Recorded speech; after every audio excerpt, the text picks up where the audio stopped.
My self मंथन पटेल और आप लोगों का फिर से एक बार स्वागत है मेरे चैनल केम टीवी पे। बच्चों केमिकल काइनेटिक्स पढ़ रहे थे। केमिकल काइनेटिक्स के अंदर रेट ऑफ रिएक्शन ढूंढना सीख लिया हमने। इंस्टेंट टाइम पे यानी कि इंस्टेंटेनियस रेट जो है वो हमने सीख लिया। एवरेज रेट सीख लिया, मतलब कि फाइनाइट टाइम पे रेट कैसे ढूंढा जाता है वो हमने देख लिया। क्लियर है? और उसके रिलेटेड जो मैंने आपको प्रीवियस लेक्चर के अंदर कहा था कि लेक्चर नंबर 3, लेक्चर नंबर 4 उन दोनों को प्रॉपरली एक बार देख लीजिएगा, क्योंकि उसके बेसिस पे हमें आज न्यूमेरिकल्स करना है। ठीक है? सो आज न्यूमेरिकल्स के अंदर हम सबसे ज्यादा ध्यान देंगे। ओके, तो ध्यान दीजिए। सबसे पहले तो मैं आपको वो चीज सिखा दूं, न्यूमेरिकल्स करने से पहले कुछ बच्चों के जो डाउट्स मेरे पास आए थे कि सर अभी भी हमें रेट ऑफ रिएक्शन लिखना नहीं आ रहा है, तो आपको ये एग्जांपल लेके समझ लीजिएगा। तो मैं आज एक एग्जांपल, नॉर्मल सा एक एग्जांपल लेता हूं कि किसी भी प्रकार का इक्वेशन आपके पास हो तो आप उसका रेट ऑफ रिएक्शन कैसे लिखोगे। ठीक है? तो सबसे पहले देख लीजिए कि सपोज मेरे पास एक रिएक्शन है, समझिएगा। Suppose AA plus BB give rise to CC plus DE। Clear? एक ऐसा मुझे इक्वेशन दिया गया है। मैंने ये जनरलाइज फॉर्म इसलिए लिया है क्योंकि आप ये हर एक प्रकार के एग्जांपल के अंदर इंप्लीमेंट कर सको। क्लियर है?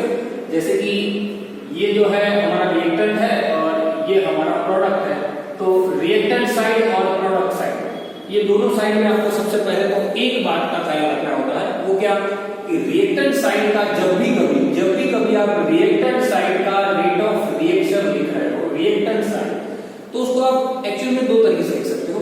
एक, या तो आप कह सकते हो उसको रेट ऑफ रिएक्शन, या तो आप उसको कह सकते हो रेट ऑफ डिसएपियरेंस। डिसएपियरेंस मतलब कि वो खाली हो रहा है, वो डिसएपियर हो रहा है। क्लियर है? Rate of disappearance, rate of disappearance. और राइट हैंड साइड पे अगर मुझे प्रोडक्ट के लिए लिखना हो तो मैं उसको रेट ऑफ रिएक्शन भी लिख सकता हूं, rate of reaction of product, या तो मैं वहां पे लिख सकता हूं रेट ऑफ रिएक्शन, उसकी जगह पे रेट ऑफ एपियरेंस। क्या लिख सकता हूं? Rate of appearance. क्लियर? कि एक साइड मुझे एपियरेंस लिखना होता है, एक साइड मुझे डिसएपियरेंस लिखना होता है, यानी जहां पे मेरा रिएक्टेंट कम हो रहा है, वो डिसएपियर हो रहा है, मतलब कि क्या लिख सकता हूं मैं वहां पर रेट ऑफ डिसएपियरेंस। तो ये अगर वर्ड दिया जाए एग्जाम में तो आपको चौंकना नहीं। इस तरह करके ये रेट ऑफ एपियरेंस भी यहां पे लिख सकते हैं। दूसरा एक चीज लिखा जाता है रेट ऑफ कंजम्पशन। दो तरीके से लिखे जाते हैं रेट ऑफ रिएक्शन को, एक रेट ऑफ डिसएपियरेंस, एक रेट ऑफ कंजम्पशन। कंजम्पशन मतलब कि कंज्यूम हो रहा है, वो कंज्यूम हो रहा है, वो खर्च हो रहा है और सामने की साइड प्रोडक्ट बन रही है। अगर बन रही है तो उसको मैं कहता हूं रेट ऑफ फॉर्मेशन। क्या कह सकता हूं? Rate of formation. क्लियर? ये दो चीजों आपको खास ध्यान रखिए। क्या? एक ये जो है वो रेट ऑफ रिएक्शन, उसको कह सकते हैं रेट ऑफ डिसएपियरेंस, या तो rate of consumption with respect to reactant and rate of appearance या तो rate of formation with respect to product। Clear? Product के रिलेटेड अगर बात कर रहे हैं तो हम वो बात करेंगे। ओके ना? सो रेट ऑफ रिएक्शन उसको हम इस तरह से लिखते हैं। दूसरी एक बच्चों को दूसरा एक डाउट आया था, हालांकि मैं उसके बारे में समझा भी दिया, लेकिन फिर भी एक बार बता देता हूं कि सर आप डी कब लिखते हो और डेल कब लिखते हो। तो मैं जब भी कभी रेट लिखने के लिए डी ऑफ किसी भी टाइप की कॉन्सेंट्रेशन का अगर मैं यूज करता हूं, डी ऑफ, तो मैंने आपको समझा दिया था कि ये जो डी लगा था वो कोई इंस्टेंट टाइम पे होता है। क्लियर है? कोई इंस्टेंट टाइम पे होता है, फटाफट से होने वाला। क्लियर? और अगर मैं डेल लिखता हूं, डेल तो कोई फाइनाइट टाइम होता है। क्या होता है? कोई फाइनाइट टाइम होता है, del C by del T। Okay, कोई फाइनाइट टाइम। और ये जो है, हालांकि आप जब न्यूमेरिकल सॉल्व कर रहे हो इसके, तब इससे कोई फर्क पड़ता ही नहीं है, क्योंकि वो दोनों एक प्रकार की चेंज ही है। जो डेटा आपको क्वेश्चन में दिया जाता है वो डेटा से ही आपको पता चल जाता है कि फाइनाइट टाइम के लिए ये चीज लगती है और इंस्टेंट टाइम के लिए ये चीज लगती है। क्लियर? उससे कोई फर्क नहीं पड़ता कि आप डी ऑफ समथिंग लिखो या डेल का यूज करो, क्योंकि दोनों चेंज ही दिखाते हैं। ठीक है? कोई इंस्टेंट टाइम का चेंज दिखा रहा है, कोई फाइनाइट टाइम का चेंज दिखा रहा है। क्लियर? ये जैसे इंस्टेंट टाइम दिखा रहा है, जैसे ये फाइनाइट टाइम दिखाएगा। क्लियर? तो खास ध्यान रखना है ये दोनों बातों का। ओके, अब मुझे ये रिएक्शन के लिए रेट ऑफ रिएक्शन लिखना हो तो सबसे इजी और शॉर्ट मेथड में आपको लिखवा रहा हूं कि जब भी कभी आप किसी भी रिएक्शन का रेट ऑफ रिएक्शन यानी जैसे मैं रेट ऑफ कंजम्पशन लिख रहा हूं, for example rate of consumption लिख रहा हूं, यानी कि मैं लिख रहा हूं रेट ऑफ डिसअपीयरेंस। तो डिसअपीयरेंस सबसे पहले तो ऑलवेज होता है रिएक्टेंट के लिए, मतलब कि कंपल्सरी पहले तो नेगेटिव की साइन रिएक्टेंट के लिए आएगी। वो चीज मैंने आपको बखूबी सिखा दी लेक्चर नंबर 1 के अंदर कि वहां पर नेगेटिव की साइन आएगी और राइट हैंड साइड में पॉजिटिव की साइन आएगी, क्योंकि ये तो चीज ऑलरेडी पॉजिटिव की होती है। वहां तो अपीयरेंस बढ़ता जा रहा है, यहाँ पे डिसअपीयरेंस हो रहा है। आंसर आपका फाइनाइट टाइम में जब कैलकुलेट करोगे तब नेगेटिव आएगा। रेट कभी नेगेटिव होता नहीं है, उसको पॉजिटिव बनाने के लिए यहाँ पे नेगेटिव की साइन पहले लगाई जाती है। तो सबसे पहले साइन लगा लीजिए रिएक्टेंट के लिए, जो पॉसिबल है वो जैसे कि माइनस, उसके बाद उसका जो स्टोइकियोमेट्रिक कोएफिशिएंट है, स्टोइकियोमेट्रिक कोएफिशिएंट, इसको लेके भी मैंने आपको एक इवन लाइव एग्जांपल के साथ समझाया था, फिर भी कुछ बच्चों को समझ में नहीं आया तो ध्यान दीजिए, कोई बात नहीं। स्टोइकियोमेट्रिक कोएफिशिएंट जो होता है उससे क्या कर दीजिए, डिवाइड कर दीजिए। क्या कर दीजिए, डिवाइड, यानी कि जैसे कि मैंने स्टोइकियोमेट्रिक कोएफिशिएंट वहां पे है a, तो मैंने कर दिया और जिससे मैंने जिसका वो स्टोइकियोमेट्रिक कोएफिशिएंट था, वो स्टोइकियोमेट्रिक कोएफिशिएंट जिसका भी था, यानी कि a, तो a है वो मुझे लिख देना है d dt of concentration molar concentration, माफ कीजिए सिर्फ कंसंट्रेशन नहीं लिख सकते, क्या लिखेंगे, molar concentration of A divide bye dt। Clear? यहां पे आप डेल की साइन भी यूज कर सकते हो, डिपेंड्स ऑन क्वेश्चन। क्लियर? वो जब हम न्यूमेरिकल करेंगे तब आपको बताऊंगा।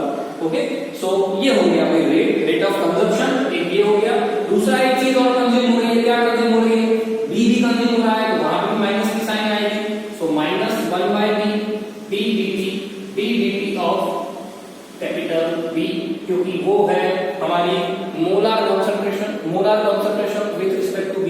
क्लियर है? सो पहले ये दोनों के दोनों रिएक्टेंट है, रिएक्टेंट के लिए ऑलवेज नेगेटिव की साइन लगती है, ये चीज आपको मैंने सिखानी है। अब मैं जैसे कि रेट ऑफ कंजम्पशन के साथ में लिखना चाहता हूं रेट ऑफ फॉर्मेशन, यानी कि rate of appearance. Ready? Rate of appearance सामने के साथ आ जाता है, वहां पे कोई साइन लगती नहीं है, डायरेक्ट स्टोइकियोमेट्रिक कोएफिशिएंट से डिवाइड कर दीजिए 1/c dt of the concentration, माफ कीजिए molar concentration of C is equal to 1 by d dt of molar concentration of capital D, यानी कि हमारा जो रिएक्टेंट है वो। ओके, सो यहाँ पे ये चीज हमें पता चलती है, इस तरीके से आप रेट ऑफ रिएक्शन लिख सकते हो। और ये इवन एक्चुअल में rate of consumption rate of formation equal ही होता है, ये चार चीजें इक्वली ही लिखी जाती है, इस बात को ध्यान रखिएगा। ये चीज भी मैंने आपको बता दी पहले, बहुत पहले बता दी कि ये चीज जो है वो लिखी जाती है, इक्वली लिखी जाती है, क्योंकि उसी के ऊपर से तो रेट डिसाइड होता है। मैंने अलग इसलिए लिखा है क्योंकि आपको क्वेश्चन के अंदर आइडेंटिफिकेशन करने में थोड़ा सरल हो जाए कि भाई रेट ऑफ फॉर्मेशन और रेट ऑफ कंजम्पशन जो है दोनों के लिए हमें किस तरीके से बातें करनी है। ओके, सो समझ में आ गया होगा आई होप। फिर भी समझ में ना आया हो तो मैंने जो भी चीजें बोली है वीडियो को रिवाइंड करके थोड़ा स्पीड में एक बार देख लीजिए, आपको सब कुछ समझ में आ जाएगा। ठीक है, चलिए चालू करते हैं फर्स्ट न्यूमेरिकल से, थोड़े इजी न्यूमेरिकल से चालू करते हैं, उसके बाद थोड़े टफ न्यूमेरिकल्स की ओर जाते हैं। सबसे पहला यहाँ पे दिया हुआ है first one, that the for a reaction H2 plus I2 give rise to HI, the rate of this देखो ROD लिखा मतलब समझ जाएगा कि रेट ऑफ डिसअपीयरेंस है। क्या है? Rate of disappearance of H2 के लिए डिसअपीयरेंस है भाई, चलो सही है, H2 डिसअपीयर हो रहा होगा क्योंकि ये जो है वो तो क्या है, मेरा रिएक्टेंट। क्लियर ना? और ये मेरी क्या है, प्रोडक्ट। ओके, सो इस बात को ध्यान रखिएगा खास। So rate of disappearance of H2 is 1 into 10⁻⁴ molar per second। molar per second यानी कि ये एक्चुअल में जो यूनिट है वो कौन सा यूनिट है, वो है मोल पर लीटर इनटू सेकंड। क्लियर है? सेकंड बात क्या है, ये एक्चुअल में ऐसा है मोलर जो है उसको हमने थोड़ा ब्रीफ कर दिया, मोल पर litre into second. Ready? Now find the rate of appearance of HI। Find the rate of appearance of HI जो भी अपीयर हो रहा है, जो बन रहा है उसका। अब देखो सबसे पहले एक लोग आप आदत डाल दीजिए एक अच्छी तरीके से, जो भी सम न्यूमेरिकल दिया है केमिकल काइनेटिक्स का रिलेटेड टू रेट, वो सारे इक्वेशन के अंदर दिए गए सारे एलिमेंट, चाहे वो रिएक्टेंट हो या कंपाउंड, या प्रोडक्ट, सबका रेट ऑफ रिएक्शन पहले तो लिख दो, ठीक है। ये आप आगे डाल दीजिए, मैं सबका रेट ऑफ रिएक्शन लिख देता हूं। सबसे पहले तो मैं लिखता हूं rate of reaction of H2, तो मैं क्या लिखूंगा minus ddt of molar concentration of H2 is equal to minus ddt of molar concentration of I2 is equal to, positive side लगेगी क्या, तो प्रोडक्ट साइड आ गई, प्रोडक्ट साइड आ गई तो पॉजिटिव लगेगा, सो ddt ऑफ HI। क्लियर। अब देखिए पहले जो नॉर्मल सी बात है, अब जो स्टोइकोमेट्रिक कोएफिशिएंट यहां 1 है तो यहां 1 लिखने की जरूरत नहीं, यहां पे 1 है तो लिखने की जरूरत नहीं, यहां पे देखिए आगे 2 है तो आपको 1/2 से क्या करना पड़ेगा, डिवाइड करना पड़ेगा। चलिए 1/2 से क्या डिवाइड करते हैं। अब एक बात समझिए कि जब कभी मैं रिएक्शन का रेट लिखता हूं तो रिएक्शन का रेट लिखने के लिए मैंने तीनों को इक्वल ही लिखा है, तो आपको भी ये चीज कंपलसरी वैसे करनी है, आप इस तीनों को इक्वल ही लिखना। अगर इक्वल लिखोगे तो आपको किसी भी प्रकार का एपिरियंस और डिसएपिरियंस का फॉर्मूला बनाना होगा तो आप बना पाओगे। कैसे, देखिए जैसे मैंने ये तीनों की रेट लिख दी है, क्लियर, इसको मैं जरा माउस पे बंद कर देता हूं। चलिए ये रेट मैंने तीनों की लिख दी है। अब ये तीनों की रेट लिखने के बाद मुझे क्या करना पड़ेगा, फिर मुझे रेट ऑफ एपिरियंस ऑफ HI ढूंढना है, तो उसके लिए मुझे हिंट क्या दी हुई है, रेट ऑफ डिसएपिरियंस ऑफ H2 दिया है, मतलब कि ये चीज मुझे दी हुई है, क्या दिया है, रेट ऑफ डिसएपिरियंस ऑफ H2 दिया कितना है, 1 into 10⁻⁻4 मोल पर लीटर इंटू सेकंड। क्लियर, इतना मुझे पहले से दे दिया गया है। तो डिसएपिरियंस दिया कहां है, H2 दिया, H2 के लिए कोई माइनस ddt ऑफ H2 कितना है, 1 into 10⁻⁴ मोल पर लीटर इंटू सेकंड। ओके, चलिए अब ये भाई तो किसके इक्वल है, ये हमारे इसके साथ इक्वल है कि नहीं, रेडी। तो इसके साथ अगर वो इक्वल है तो हम उसको इक्वलाइज लिख सकते हैं, तो ये जो है वो यहाँ पे भी 1/2 into ddt of HI is equal to कितना है, 1 into 10⁻⁴ मोल पर लीटर इंटू सेकंड। रेडी, सो ये 2 को सामने मल्टीप्लाई कर दीजिए, तो ddt of HI is equal to 2 into 10⁻⁴ मोल पर लीटर इंटू सेकंड हो जाएगा। बस यही तो ढूंढना था, HI का एपिरियंस होने का रेट, HI का एपिरियंस होने का कितना इजी है, HI का रेट ढूंढना है जब वो एपिरियंस हो रहा है, एपिरियंस मतलब कि प्लस, वो तो पहले प्लस ही है, तो जब H2 का हमने दिया था 1 × 10⁻⁴ तो इसका कितना हो जाएगा, 2 × 10⁻⁴। सिंपल।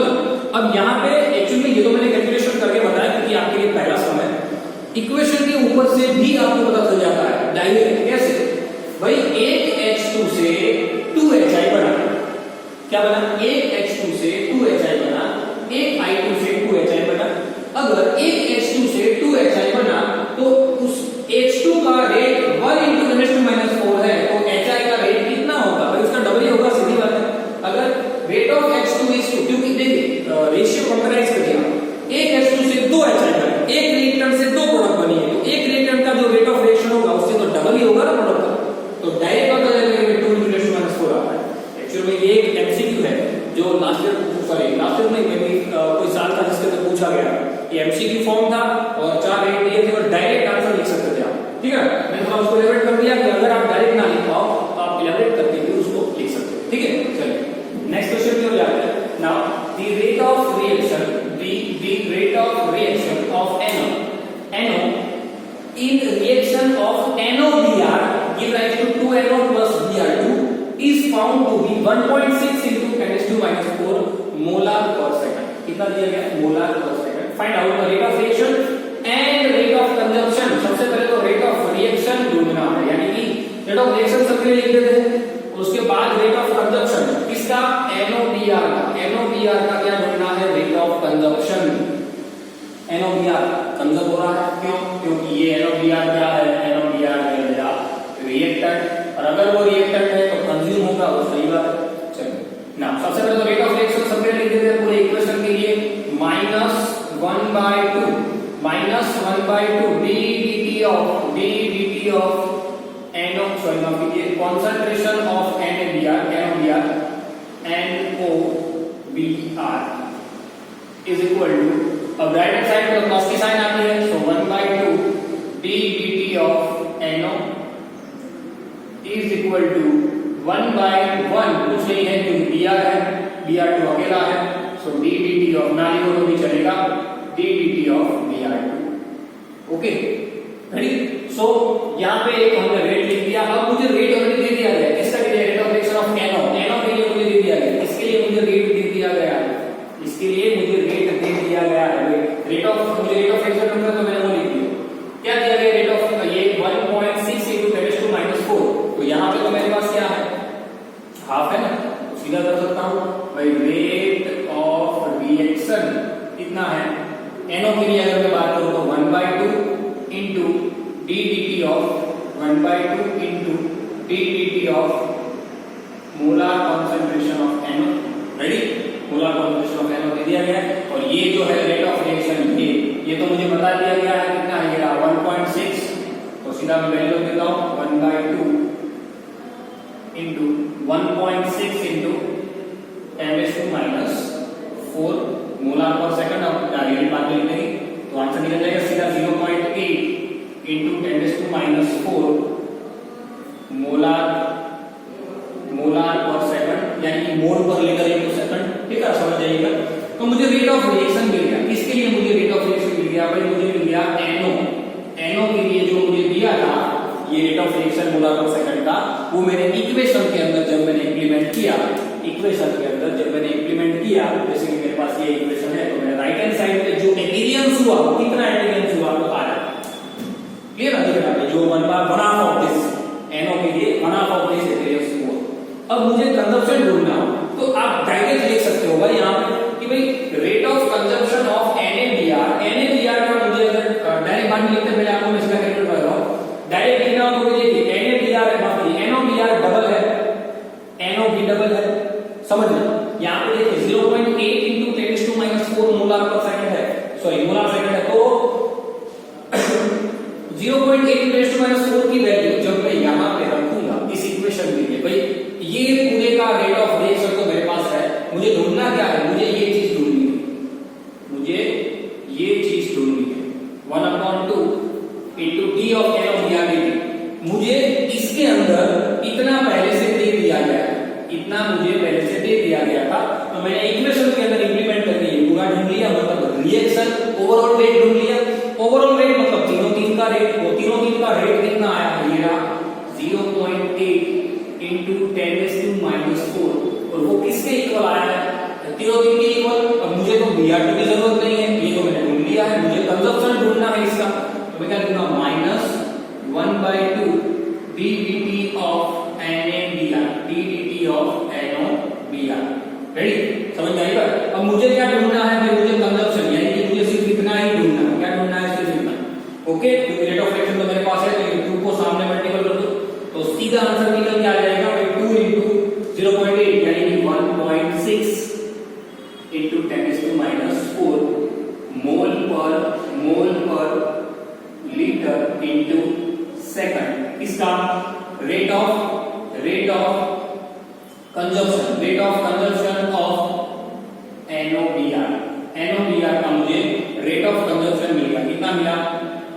इतना 1.6। अब ये चीज डायरेक्ट भी पता चल जाती है, कैसे? देखो यहाँ पे NOBr 2 है, NO का रेट अगर पता है कि भाई 1.6 10⁻⁴ है, तो ये 2 है, तो ये भी 2 ही है ना, ये 2 है, तो बढ़ना किससे? 2 किससे बनेगा? 2 से बनेगा, 2 प्रोडक्ट 2 से बनेगा, तो ये 2 है, तो रेशियो सेम है, तो जैसे रेट ऑफ रिएक्शन भी सेम आएगा, जैसे मैंने यहाँ पे कहा रेशियो 1 से डबल था, एक रिएक्टेंट से 2 बन रहे, तो रेट ऑफ रिएक्शन डबल हो गया। अब रेशियो सेम है तो रेट ऑफ रिएक्शन सेम ही रहेगा, मतलब यहाँ पे 1.6 10⁻⁴ है, तो यहाँ पे भी क्या आएगा? 1.6 10⁻⁴। सिंपल ना? सो दोनों न्यूमेरिकल बहुत ज्यादा काम के हैं, और इवन थोड़े बेसिकली तो बहुत ज्यादा काम का है कि आप किस तरीके से रेट ऑफ रिएक्शन लिख सकते हो किसी भी इक्वेशन के लिए, और उनके रिलेटेड अगर दूसरे सम की ओर जाए, एक आगे एक और सम करते हैं, आपको पता चलता है थोड़ा अलग सम करते हैं, इससे आपको पता चलेगा कि किस तरीके से ये हो रहा है। ठीक है, लेकिन उससे पहले सबसे बड़ा इसका स्क्रीनशॉट ले लीजिए, उसके बाद आगे बढ़ते हैं। ले लीजिए स्क्रीनशॉट।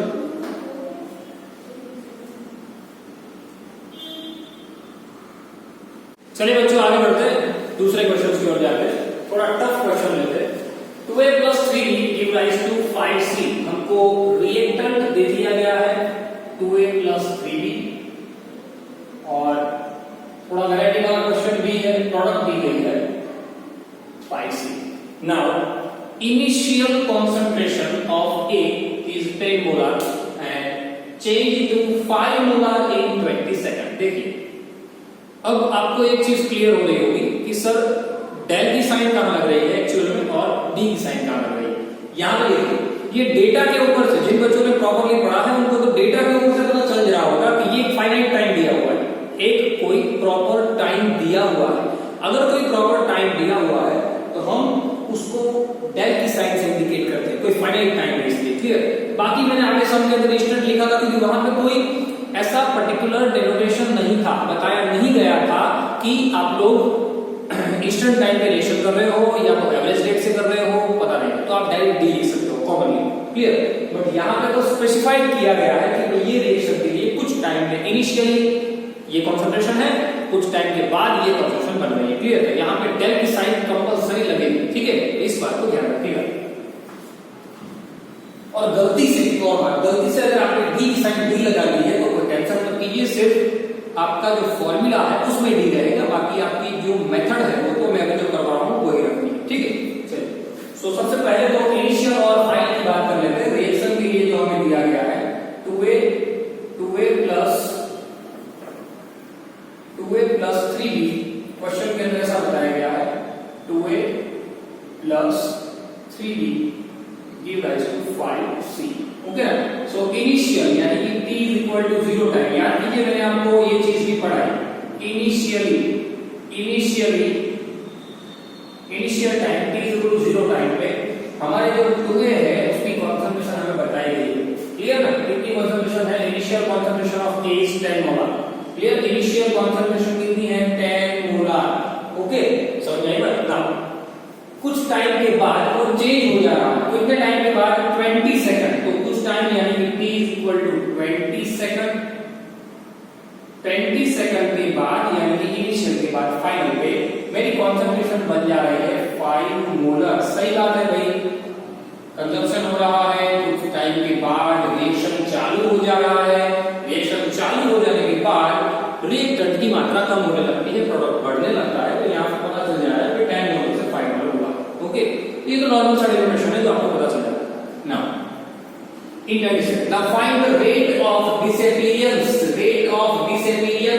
Of A। एक्चुअल में थोड़ा यहाँ पे क्वेश्चन में प्रॉब्लम है, rate of disappearance of A, क्योंकि यहाँ पे पर्टिकुलर A के बारे में बात करनी होगी, क्योंकि B जो है वो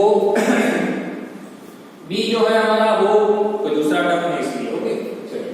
सो आपको rate of reaction of rate of disappearance of A ढूंढना है, देन आफ्टर आपको रेट ऑफ रिएक्शन ढूंढना है। सबसे पहले डिसअपीयरेंस ढूंढ लेते हैं A के लिए। अब A के लिए डिसअपीयरेंस ढूंढना हो तो मेरे पास एक चीज क्वेश्चन के अंदर दी हुई है, जो क्या है? रेट ऑफ डिसअपीयरेंस के लिए कि ये 5 मोलर हो जा रहे हैं 10 मोलर से, यानी कि रिएक्टेंट में चेंज आ रहा है, change of concentration of reactant. कौन सी रिएक्टेंट की मुझे बात करनी है? A के लिए, तो मैं A की बात करूंगा विथ रिस्पेक्ट टू टाइम का जो चेंज आ रहा है, और माइनस की साइन लगेगी क्योंकि वो क्या है?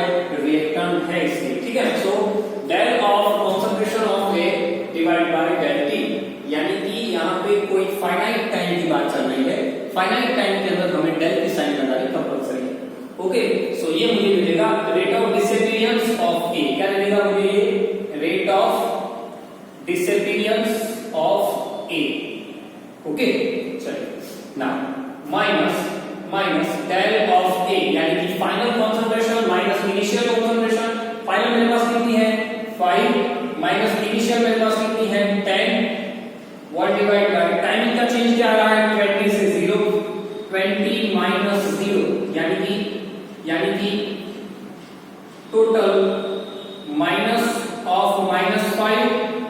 20। देखिए यहाँ पता चल गया कि भाई माइनस आंसर आता है, उसको प्लस बनाने के लिए ही माइनस की साइन लगाई जाती है, minus minus plus. So 5/20 and 1/4 rate of disappearance जो उसका यूनिट है वो लिख देते हैं मोल, मोलार में दिया है इसलिए मोल पर लीटर इनटू सेकंड। क्या आया ये आया रेट ऑफ डिसअपीयरेंस ऑफ ए। क्या आया रेट ऑफ डिसअपीयरेंस ऑफ ए। अब ये तो ए का डिसअपीयरेंस आया हमारे क्वेश्चन के लिए, रेट का डिसअपीयरेंस आया। हमें रेट ऑफ रिएक्शन भी ढूंढना है, ओवरऑल भी ढूंढना है। मुझे पहले सबका रेट ऑफ रिएक्शन लिख देना पड़ेगा। क्लियर। सबसे पहले रेट ऑफ रिएक्शन यहाँ पे लिख देता हूँ। यहाँ पे मैंने एक क्वेश्चन मेंशन किया है, फिलहाल इसको रखिएगा ऐसे ही, पहले ये पता करेंगे उसके बाद वो करेंगे। ओके, सो यहाँ पे देखिए, उसके बाद इसको जरा बॉक्स में बंद कर देता हूँ। ये क्वेश्चन जो है उसका हमें आंसर बाद में करना है। चलिए अब देखिए 1/4 मोल पर लीटर आ गया rate of reaction, rate of disappearance of A. Now rate of reaction लिखने के लिए मुझे क्या करना पड़ेगा, d dt of a, but वो माइनस है, is equal to d dt of b, वो भी माइनस है, is equal to d dt of c, वो प्लस रहेगा क्योंकि वो प्रोडक्ट है। और हम हालांकि रेट लिख रहे हैं तो स्टोइकियोमेट्रिक कोएफिशिएंट को डिवाइड में कंपलसरी लिखना पड़ेगा। सो -1/2 -1/3 एंड +1/5। ओके, चलिए मैंने रेट लिख दिया सबका। अब मेरे पास a का रेट ऑफ डिसअपीयरेंस था, तो मैं उसको इसकी वैल्यू यहां पे रख देता हूं। So rate of disappearance of a, उसके बारे में हमने बात की थी। ये मुझे एक्चुअली में पता है कितना है, 1/4। तो उसकी वैल्यू मैं यहां पे रख दूं तो मुझे मिल जाएगा rate of overall reaction. Rate of overall reaction मिल जाएगा ना, क्योंकि ये जो मुझे मिला ये 1/4 वो तो पर्टिकुलर a के लिए है, लेकिन जब मैं उसको मेरे इक्वेशन के अंदर इंप्लीमेंट करूंगा तो मेरा रेट ऑफ रिएक्शन बदल जाएगा। सो 1/4 इनटू आपको देखिए rate of reaction of disappearance of A मैंने दे दिया गया है, इनटू -1/2 हो जाएगा। और माइनस की साइन लगाने की जरूरत नहीं है, एक और स्टेप करके दिखाओ तो आपको पता चले। Rate of reaction for a, तो वो तो मुझे पता है कितना है, d dt ऑफ a और -1/2, और माइनस की साइन मैं यहां पे लिखता हूं क्योंकि वो माइनस हम डिसअपीयरेंस हटाने के लिए, यानी कि माइनस की साइन आंसर में आया उसको हटाने के लिए लगाते हैं 1/2।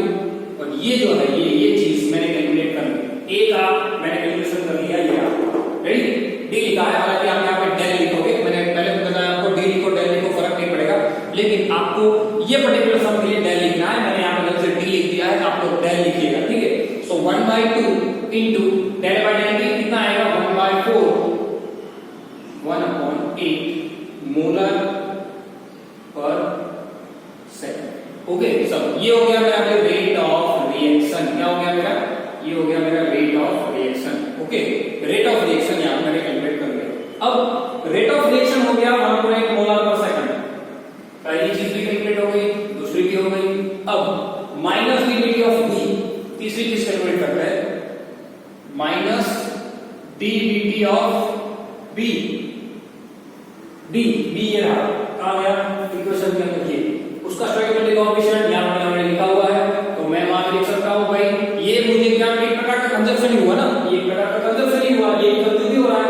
क्लियर, तो यहां पे यानी कि इसका भी डिसअपीयरेंस ही हुआ, जिसका मैं डिसअपीयरेंस इसका ढूंढा वैसे मैं डिसअपीयरेंस इसका भी ढूंढ सकता हूं। मेरा रेट ऑफ रिएक्शन लिखना है।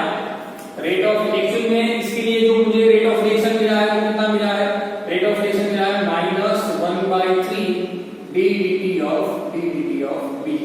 रेडी ना, d dt of b। Okay, -1/3 d dt of b। क्यों, क्योंकि ये जो है वो मेरा रेट ऑफ रिएक्शन है, overall rate of reaction. Okay, समझ में आई बात। सो मैं इसकी बात कर रहा हूं फिलहाल, तो एरो लगा देता हूं, इसके ऊपर से मुझे इसे जोड़ना है। ये मेरा क्वेश्चन है, -d/b मुझे ढूंढना है। So rate of disappearance of b ढूंढने के लिए ये तो मेरे पास है, ये minus d dt of b तो ऑलरेडी मेरे पास है। रेडी ना, सिर्फ आगे मेरे पास 1/3 एक्स्ट्रा आया है, क्योंकि ये तो मेरे पास है ही ना, क्योंकि minus D D T of B तो किसके इक्वल है, तीनों तीन एक ही है ना, ये तीनों चाहे ये तीनों चाहे ये तीनों, और ये तो मेरे पास कितना आ गया, ये चीज देखो यहाँ पे कैलकुलेट हो रही है, हो गई है ना पहले से 1/8, तो ये इसके लिए भी 1/8 होगा, इसके लिए भी 1/8 होगा, लेकिन हम पर्टिकुलर इंप्लीमेंट करेंगे इसके लिए तो क्या होगा 1/8 इनटू उसका सप्लीमेंट्री कोएफिशिएंट 1/3 है, सो 1/3 इनटू मेरे पास यहाँ पे क्वेश्चन में दिया गया है कितना 1/8 समझ में आएगा। अब ध्यान रखिए बस मुझे उसका क्या ढूंढना था, डी डी ऑफ बी, मुझे उसका क्या ढूंढना है, रेट ऑफ रिएक्शन ढूंढना है। तो खास ध्यान रखिए रेट ऑफ रिएक्शन ढूंढने के लिए मुझे क्या करना पड़ेगा, जो भी क्वेश्चन के अंदर मुझे डेटा दिया है उस डेटा के ऊपर से मैंने पहले रेट ऑफ रिएक्शन ढूंढ लिया, कोई पर्टिकुलर एक के लिए मेरा ये रेट ऑफ रिएक्शन आ गया, दूसरे के रेट ऑफ रिएक्शन मुझे यहाँ पे दिया हुआ है, क्लियर। सो यहाँ पे सिर्फ मुझे उसकी वैल्यू रखनी है, क्या करनी है, सिर्फ उसकी, माफ कीजिए हमारा को नहीं यहाँ पे, मुझे सिर्फ क्या करनी है, उसकी वैल्यू रखनी है, ठीक है। और ये तो मेरा किसके इक्वल है, ये तो रेट ऑफ रिएक्शन के इक्वल है, और रेट ऑफ रिएक्शन जो है मुझे दिया है कितना है 1/8 और minus D D of B, ये तो मुझे ढूंढना है, क्लियर ना, minus D D of B को तो ढूंढना है क्योंकि ये तो सबके लिए सेम होता है, minus D D of B और साथ में स्टोइकोमेट्रिक कोएफिशिएंट अगर मैंने रेट ऑफ रिएक्शन में लिख दिया वो तो सबके लिए सेम है, मैंने पहले भी बताया ये और ये यानी 1/8 तो सबके लिए सेम होगा, लेकिन जब मुझे इंडिविजुअल इसको अकेले को ढूंढना हो तो मुझे रेट के इक्वल लिखना पड़ेगा, उसको 3 को सामने मल्टीप्लाई कर दो, यानी 3/8 यूनिट हो जाएगा molar per second minus D D of B. चलिए आगे मेरे पास सीधा, ओके समझ में आई बात, clear. Minus D D of B गलती से वहां पे मैंने लिखा था, वो 1/8 एक्चुअल मेरा रेट है, ये रेट नहीं है, रेट ऑफ रिएक्शन के इक्वल हम ये लिख रहे हैं क्योंकि ये और ये तीन रेट ऑफ रिएक्शन है, इसका अकेले का रेट ऑफ रिएक्शन लिख के मैंने इसके अंदर वैल्यू रखी, तो ये पूरे इक्वेशन के लिए मुझे किसी एक का मिल गया, मतलब तीनों का मिल गया, और वो तीनों के लिए मैंने अलग अलग उसके अंदर इंप्लीमेंट कर दिया, ओके समझ आएगा ना। फोर्थ वन, चलिए ये होमवर्क पढ़ लेता हूं, fourth one D D of C, D D of C ये ढूंढना है आपको, और कमेंट सेक्शन के अंदर मुझे इसका आंसर आप लोगों का चाहिए कि ये डी डी ऑफ सी जो है वो उसका आंसर क्या निकल के आएगा, जैसे 3/8 मोलर पर सेकंड आया, वैसे यूनिट मत लिखना चलेगा, लेकिन आंसर इसका निकाल के मुझे दीजिए, खास मिस्टेक ना, ठीक है। और अब ये समझिए हो जाते हैं, इसको फटाफट से आप लिख दीजिए, चलिए फटाफट लिख दीजिए, ओके 1 2 3 लिख दिया, ओके चलिए अब कर रहा हूं।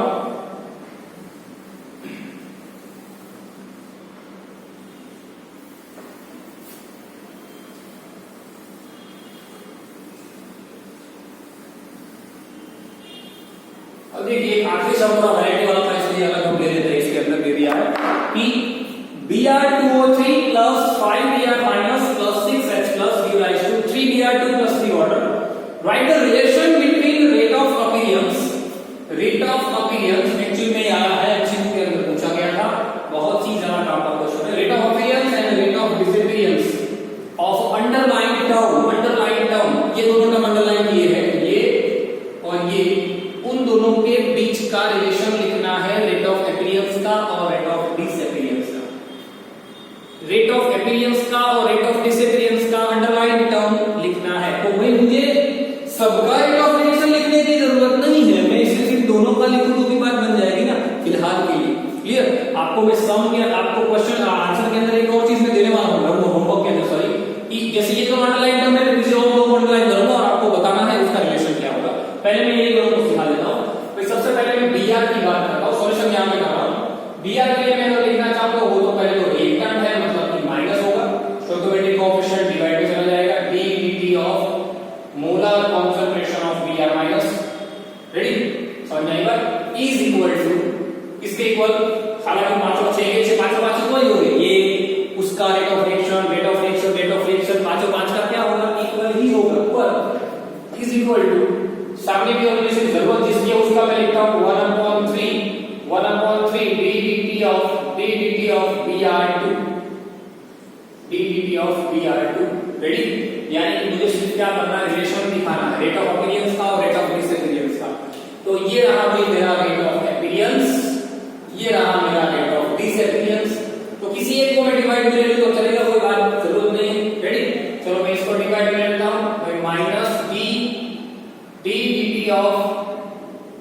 Br divide by D dt of Br2 एक प्रकार का रेशियो मल्टीप्लिकेशन हो गया। आप डायरेक्ट भी दिखा सकते हो, जरूरत नहीं है रेशियो से दिखाना। उस एमसीक्यू के अंदर ऑप्शन में ये रेशियो मेट्रिक था, इसलिए यहाँ पे रेशियो मेट्रिक की बात कर रहे हैं कि भाई इसको इस समय डिवाइड कर सकते 1/5 को यहाँ पे डिवाइड कर सकता हूँ 1/3 और डिवाइड बाय 1/5 ये ऊपर ये नीचे 5/3 यानी कि रिलेशन आ गया, कितना आया रिलेशन 5/3 इसका। तो minus dt of Br minus divide by dt of Br2 यानी कि कंजप्शन का और फॉर्मेशन का दोनों के बीच का रिलेशन जब आपको पूछा जाए तो एक नई वैरायटी है यहाँ पे, जब कंजप्शन का और फॉर्मेशन का रिलेशन पूछा जाए तो वो रेशियो मेट्रिक ही ढूंढिएगा, उसका दोनों का क्या करो रेशियो ढूंढो। क्या करो रेशियो से ही पता चल जाता है ना भाई कि भाई यहाँ पे 5 Br से 3 Br2 बन रहा है, 5 Br से 3 Br2 बन रहा है, रेशियो मेट्रिक भी हुआ एक प्रकार। तो आपको रेशियो से ये चीज कर दिया। होमवर्क के अंदर आपको क्या करना है, होमवर्क के अंदर आपको मैं अंडरलाइन कर रहा हूं, डाउन नहीं कर रहा हूं, Br2O3 से वाटर माफ कीजिए Br2O3 से ये Br2O3 से Br2 और 6H प्लस से ये वाटर। क्लियर, ये दोनों ध्यान रखिएगा। क्लियर, यहां पे स्टार डाल देता हूं क्या Br2O3 से Br2 और सॉरी 6 प्लस से 3H2O, उन दोनों का रेट ऑफ एपियरेंस से रेट ऑफ डिसएपियरेंस का क्या ढूंढना है, आपको रेशियो ढूंढना है।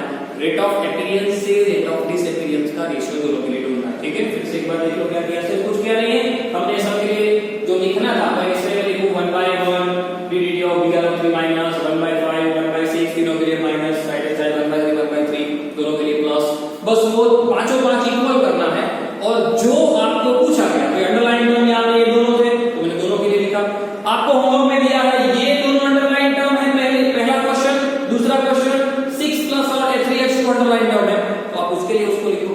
ठीक है, तो खास ध्यान रखें बच्चों कि ऐसे प्रकार के सम आ सकते हैं, थोड़े अलग अलग वैरायटी वाले सम दूसरे भी बहुत सारे हैं आपके एनसीईआरटी के अंदर भी दिए हैं, आप उसको सॉल्व करना चालू करो धीरे धीरे तो आपको पता चलेगा। ठीक है, अगले लेक्चर के अंदर नई थ्योरी चालू करेंगे, इंटीग्रेटेड लॉ पढ़ना है उसके अंदर, और इंटीग्रेटेड लॉ बहुत ही ज्यादा हाई टॉपिक है। ठीक है, तो तब तक जैसे ही वो आएंगे तो उसके भी न्यूमेरिकल्स आएंगे, तो तब तक यहाँ जो भी हमने 5 लेक्चर किए हैं वो लेक्चर के रिलेटेड जितने भी सम है वो आप खत्म कर दीजिए, एनसीईआरटी के अंदर से ढूंढिए, कोई एक्स्ट्रा सम कीजिए, कुछ भी डाउट निकल रहा है तो आप मुझे डायरेक्ट पूछ सकते हैं। ठीक है, मिलते हैं अगले लेक्चर में।